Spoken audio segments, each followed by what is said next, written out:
for $25,000 to some nefarious person who's like some James Bond villain, right? And it just goes. You know plenty of them. You brought up James Bond villain, Epstein's. Did you read that article? Did he kill? No, he's alive, right? He's not alive. He was. So the official ruling is he had a suicide, but it's all kinds of shady. I hope I don't get the details wrong, but the people that were watching him to prevent the suicide weren't qualified. They were sleeping. The cameras had recently broken. They put him in a cell by himself when typically that wouldn't be the case. And everything lined up for this guy to kill himself and no one to be there to witness it. Well, it turns out he hanged himself. I think I said that right. He hanged himself. Yeah. And in like a way that's hard to do. Anyway, it looks like there's some broken bones in his larynx, which is not consistent with suicide. That's consistent with murder. And I remember the day this whole thing broke. Mm-hmm. I tweeted out something like he obviously didn't kill himself. Like he's got ties to all the most powerful, influential, wealthy people on Earth. Mm-hmm. And he's got dirt on all of them. He's got fucking dossiers in a safe on his fucking rape island. And at the time, so many people were like, you fucking conspiracy theorist. You're so ridiculous. You're so crazy. It's like the day of the fucking coroner report came out and was like, yeah, this isn't consistent with any kind of self-hanging I've ever seen, especially not in an anti-suicide wing, which means that the clothes are tear apart after about 5 to 10 pounds of pressure. And so they want to tell you that he tied his breakaway clothes to his bunk bed and then just on his knees leaned forward until he died. I like to imagine that he was wearing like a gummy jumpsuit. A fruit roll-up jumpsuit. He had his underwear was made out of Smarties. Yeah, you ever see those edible underwear? There's just a bunch of fucking Smarties. Yeah. I'm reading here. Dr. Baden, a former New York City medical examiner and a Fox News contributor, added, I have not seen in 50 years where that occurred in a suicidal hanging case. I think that the evidence points to homicide rather than suicide. Yeah, riddle me that.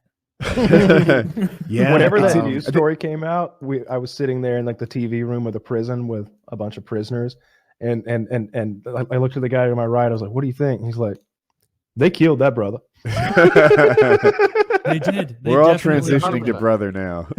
Yeah. I feel like I can be very free with it. Transitioning to brother has been just a watershed moment for this podcast. What was I going to say? Oh, the Epstein conspiracy theory, if you want to call it that, is an interesting one to me because it's like this, do you believe anything, right? There's a lot of stuff that lines up with Epstein being murdered. If you don't buy that one, you don't buy anything. You know, there are guys who were like, there's 30,000 Google employees all keeping a secret about the bias or something. And that I don't line up with. There are conspiracy theories on the other side that are just like obviously true and later came out, like getting into Vietnam. But the Epstein one is very plausible.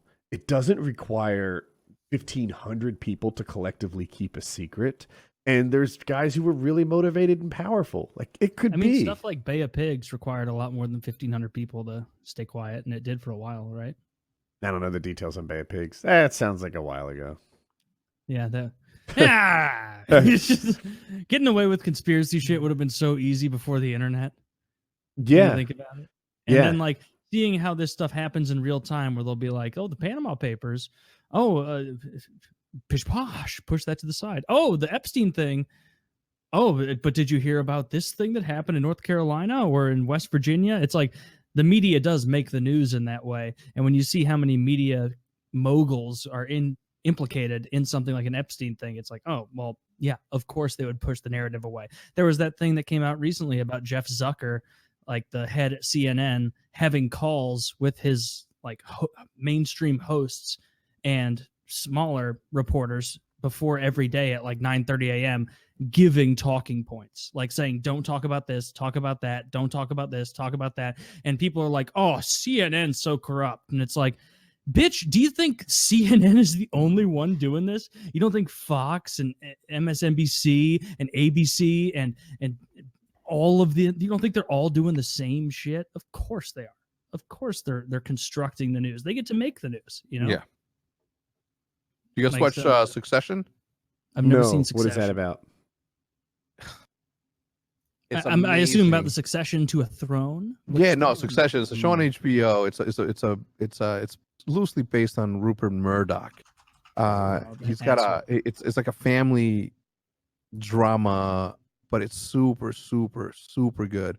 Like the politics and the relationship between these family members is insane. It's such a good show. Incredible show. You guys should definitely like give that a watch. You'll binge it. It's that good. I'll have to check that out. Yeah, I've seen the previews for it. It looks very interesting.